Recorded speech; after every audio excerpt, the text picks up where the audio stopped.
Hi everyone, welcome to study spring. और आज हम लोग क्लास 11th के ज्योग्राफी का चैप्टर नंबर 14 जो महासागरीय जल संचलन है इसको डिस्कस करने वाले हैं। इसमें हम लोग ज्वार भाटा के बारे में बहुत विस्तृत रूप से जानेंगे और ये इंपॉर्टेंट होगा आपके एग्जामिनेशन पॉइंट ऑफ व्यू से, क्योंकि 1 नंबर का क्वेश्चन आपका यहाँ से हर एक एग्जाम में बन करके आता है अगर ज्योग्राफी से कभी एग्जाम में क्वेश्चन बहुत ज्यादा मात्रा में आए तो इसलिए हम लोग इसको डिस्कस करेंगे। लेकिन बिफोर टू बिगिन, अगर आपको ऐसा लगता है कि ये चैनल आपके लिए डेडिकेटली वर्क करती है और आपके एग्जामिनेशन पॉइंट ऑफ व्यू से रिलेवेंट है तो प्लीज चैनल को सब्सक्राइब और शेयर कीजिए, क्योंकि आज इस चैनल को आपके सपोर्ट की जरूरत है। रिटर्न होते हैं हम लोग अपने चैप्टर के ऊपर।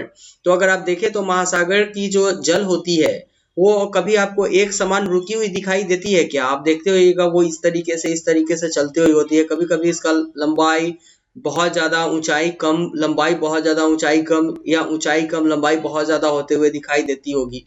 तो इस तरीके के जो सिचुएशंस आपको दिखाई देते हैं ये कहीं ना कहीं से महासागर के जल के क्षैतिज और ऊर्ध्वाधर दोनों प्रकार की गतियों के कारण दिखाई देती है। और इसी में एक तरीके का जो सिचुएशन आता है वो ज्वार भाटा का आता है। तो ज्वार भाटा जो है वो ऊर्ध्वाधर गति से संबंधित होता है। ये आपके प्री के फैक्टर्स हैं कि ज्वार भाटा किस गति से संबंधित है, तो ये आपके ऊर्ध्वाधर गति से संबंधित है। इसके बाद के टॉपिक के ऊपर अगर हम लोग आएंगे तो ऊर्ध्वाधर गति जो होती है वो महासागर और समुद्रों में जल के ऊपर उठने तथा नीचे गिरने से संबंधित होती है। और सूर्य एवं चंद्रमा के आकर्षण के कारण महासागरीय जल एक दिन में 2 बार ऊपर उठता है और नीचे गिरता है। डायरेक्ट प्री वाले में इसको ऐड कर लीजिएगा। तरंगों की अगर बात करें तो तरंगे वास्तविक में एक ऊर्जा होती है, ये जल नहीं होती है। और पृथ्वी पर आप कभी कभी जल में आप देखते होइएगा कुछ इस तरीके के भंवर उठते हुए आते हैं, ये तरंग होते हैं अपने आप में। और तरंगों में जल कण छोटे छोटे वृत्ताकार रूप में गति करते हैं और जल को जो ऊर्जा प्रदान करती है वो वायु होती है। क्लियर है यहाँ तक की बातें? इसके बाद जो इम्पोर्टेंट चीज है जो इस चैप्टर से आपको पढ़ने हैं वो कुछ इस तरीके के है कि तरंग का आकार एवं आकृति उसकी उत्पत्ति को दर्शाता है। और युवा तरंगे अपेक्षाकृत ढाल वाले होती हैं तथा संभवतः स्थानीय पवनों के कारण बनी हुई होती है। और कम एवं नियमित गति वाली जो तरंगे होती है उसकी उत्पत्ति दूरस्थ स्थानों पे होती है और संभवतः ये दूसरे गोलार्ध में होते हैं, संभवतः ये दूसरे गोलार्ध से होकर के आते हैं।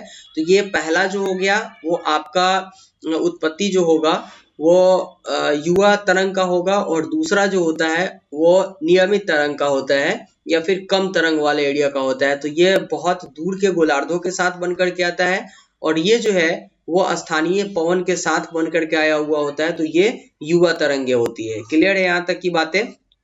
इसके बाद जो इम्पोर्टेंट चीज है वो अपना आता है ज्वार भाटा। तो यहाँ से जो क्वेश्चंस होते हैं वो डेफिनेटली होते हैं, इसलिए इसको आप अंत तक देखिएगा, क्योंकि यहाँ में फालतू चीज है। अब मैं डिस्कस करना चाहूँ तो इस पर भी 25 मिनट का वीडियो तैयार कर सकता हूँ, बट मुझे वो नहीं करना है कि आप बस केवल वीडियोस देखे जाओ, आपका टाइम वेस्ट हो जाए, फिर ये कोई काम के नहीं हो आपके। तो केवल वही चीज मैं पहले आपके लिए बनाता हूँ जो रिलेवेंट होगा आपके एग्जामिनेशन पॉइंट ऑफ व्यू से। अगर देखें तो सूर्य एवं चंद्रमा के आकर्षण के कारण दिन में एक बार समुद्र का जल ऊपर उठता है, ठीक है, और नीचे गिरता है, ठीक है। एक दिन में 1 बार या 2 बार समुद्र का जल ऊपर उठता है और नीचे गिरता है। इसी को हम लोग ज्वार और भाटा के नाम से जानते हैं। और जलवायु संबंधी प्रभाव के कारण जल की गति जो होती है वो महोर्मी, जिसको सर्ज कहा जाता है, ये चीजें यहाँ पर है। इसके बाद चंद्रमा के आकर्षण के कारण कुछ हद तक सूर्य के गुरुत्वाकर्षण तथा ज्वार भाटाओं की उत्पत्ति होती है। चंद्रमा और एक्चुअली में सूर्य और चंद्रमा के का अपना एक गुरुत्वाकर्षण है जो खींचता है किसी चीज को अपने तरफ, और पृथ्वी का जो ये ज्वारीय उभार है ये उस चीज को अपने तरफ खींचता है। तो जिस जगह पे ये पावर कमजोर पड़ जाता है वहां पे पानी की मात्रा ऊपर उठती है और जैसे ही कम पड़ती है पृथ्वी अपने तरफ खींचती है। इस कारण से ज्वार भाटा का सिचुएशन क्रिएट होता है। बहुत बेसिक तरीके से आप ऐसे ही समझे इसको, बहुत ज्यादा चीजें समझने की जरूरत नहीं है। इसको आप प्री फैक्टर्स में जोड़िए। और विश्व का सबसे ऊंचा ज्वार भाटा जो है वो कनाडा के नोवा स्कोशिया में स्थित फंडी के खाड़ी में आता है। ये डायरेक्ट प्री के क्वेश्चन है, इसमें बहुत ज्यादा डिस्कस करने की कोई बहुत चीजें नहीं है जो आप डिस्कस करें, अदरवाइज 25 मिनट की वीडियो भी होगी जो आपको बिल्कुल बोरिंग कर देगी। इसके बाद अगर देखें हम लोग तो महासागरीय मग्न तट जो होता है वो अपेक्षाकृत विस्तृत होता है वहाँ, और वहाँ जो ज्वारीय उभार जो होता है वो अधिक होता है। इस कारण से ज्वार भाटाओं की संख्या उस जगह पे आपको ज्यादा देखने को मिल जाएगी। अब ज्वार भाटा के प्रकार के ऊपर आए तो ज्वार भाटाओं को उनकी बारंबारता के आधार पर अलग अलग भागों में बांटा गया हुआ है, और ये अपनी बारंबारता के आधार पर एक दिन में 24 घंटे में इनकी ऊंचाई के आधार पर इनको भिन्न प्रकारों में वर्गीकृत किया गया हुआ है, जिसमें आपका अर्ध दैनिक ज्वार आता है। तो इसमें क्या होता है कि इसमें सबसे सामान्य ज्वारीय प्रक्रिया होती है, और सामान्य रूप से ज्वार भाटा का आना और जाना इसमें आपको देखने को मिल जाएगा। दैनिक ज्वार में प्रत्येक दिन केवल एक बार ये जो है वो ऊपर उठता है और नीचे गिरता है। मिश्रित ज्वार जो होता है ये इनकी ऊंचाई भिन्न भिन्न होती है अलग अलग जगहों पर, और ये जो सिचुएशन क्रिएट होता है वो अमेरिका के पश्चिमी तट और प्रशांत महासागर के बहुत से द्वीपों समूह के बीच में ये आपको मिश्रित ज्वार जो मिक्स टाइड होता है ये आपको देखने को मिल जाएगा। अब सूर्य एवं सूर्य, चंद्रमा और पृथ्वी की स्थिति के आधार पर अगर ज्वार भाटा को आप देखिएगा तो ये अलग अलग तरीके के हैं। जैसे कि इसमें क्या होता है कि उच्च ज्वार की ऊंचाई में भिन्नता पृथ्वी के सापेक्ष सूर्य एवं चंद्रमा की स्थिति पर निर्भर करता है। बृहत ज्वार एवं निम्न ज्वार इसी वर्ग के अंतर्गत आते हैं, और बृहत ज्वार तब आता है जब पृथ्वी के संदर्भ में सूर्य एवं चंद्रमा की स्थिति ज्वार की ऊंचाई को प्रत्यक्ष रूप से प्रभावित कर देती है। पृथ्वी और चंद्रमा दोनों मिलकर के इस चीज को खींचती है, तो इसका ऊंचाई बहुत ऊपर तक जाता है। निम्न ज्वार की बात करें तो यहाँ पे जो है पृथ्वी का गुरुत्वाकर्षण जो होता है वो इस जगह पे बहुत ज्यादा होता है, और अपसौर एवं उपसौर की क्रिया में ये आपको आसानी से देखने को मिल जाएगा। सेम चीजें यहाँ पर आपको बताया गया हुआ है कि जब पृथ्वी जो है सूर्य के निकट होती है, उपसौर जब होता है तो हर एक साल 3 जनवरी के आसपास में निम्न ज्वार, उच्च ज्वार एवं निम्न ज्वार के क्रम भी असामान्य रूप से अधिक न्यून होते हैं, और जब पृथ्वी सूर्य और चंद्रमा से सबसे दूर पर होता है जिसको अपसौर बोलते हैं, जो 4 जुलाई को होता है, इसके आसपास में ज्वार के क्रम में औसत अपेक्षा बहुत कमी आ जाती है। ये चीजें क्लियर है यहाँ पर। और उच्च ज्वार व निम्न ज्वार के बीच के समय जब जलस्तर गिरता है तो इसको भाटा कहा जाता है।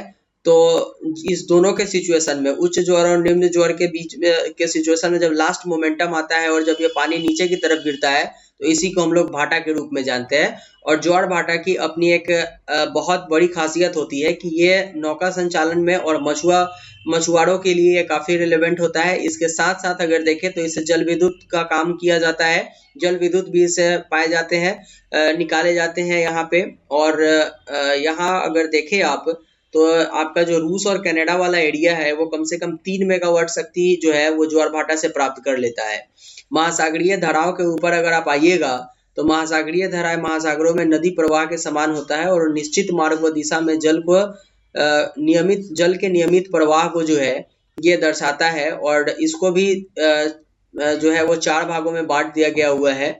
इसमें जो पहला होता है वो प्राथमिक बल होता है, दूसरा है द्वितीयक बल। तो प्राथमिक बल और द्वितीयक बल को अगर आप डिस्कस कीजिएगा तो प्राथमिक बल जो धाराओं को प्रभावित करती है उसमें उसके रीजन्स जो आते हैं वो 4 आ जाते हैं, जिसमें कोरियालिस बल, वायु और सौर ऊर्जा के जल के गर्म होने की प्रक्रिया होती है, वो चीजें इसमें मेंशन की गई हुई है।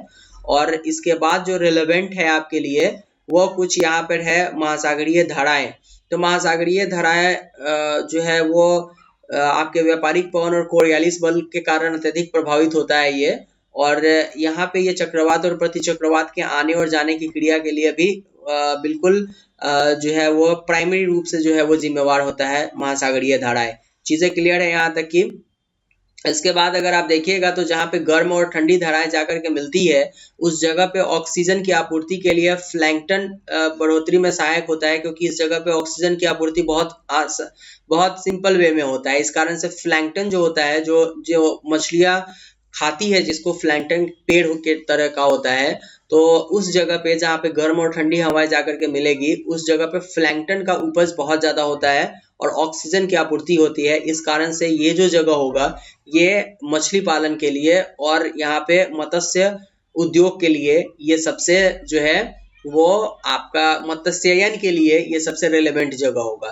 तो यही बताया गया था आपको इस चैप्टर से। काफी इंपॉर्टेंट था ये चैप्टर आपके लिए, जिसमें आप लोगों ने डिस्कस किया चैप्टर नंबर 14 को, महासागरीय जल संचलन को। तो मिलते हैं फिर से हम लोग नेक्स्ट वीडियो में चैप्टर नंबर 15 के साथ।